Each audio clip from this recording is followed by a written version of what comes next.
Kita ke informasi lain, Saudara. 9 orang tewas dalam serangan udara Israel ke kamp pengungsi di Gaza, Palestina hari Minggu kemarin. 6 dari 9 jenazah korban adalah anak-anak.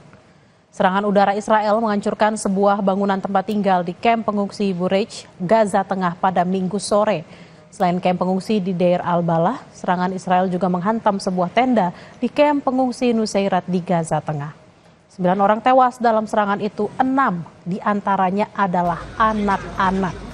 Hingga kini terdata lebih dari 45.600 warga Palestina di Gaza tewas sejak Oktober tahun lalu.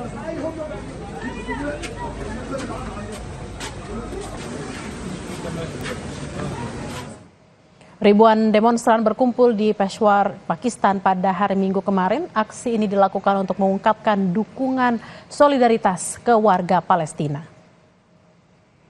Ribuan orang di Peshawar, Pakistan menggelar aksi demonstran turun ke jalan pada hari Minggu kemarin. Mereka memenuhi jalan-jalan dan melambaikan bendera Palestina. Hal ini dilakukan untuk menyerukan dukungannya untuk warga Palestina. Aksi demonstrasi ini dilakukan pasca serangan udara Israel di Gaza Tengah yang menewaskan sedikitnya 14 orang.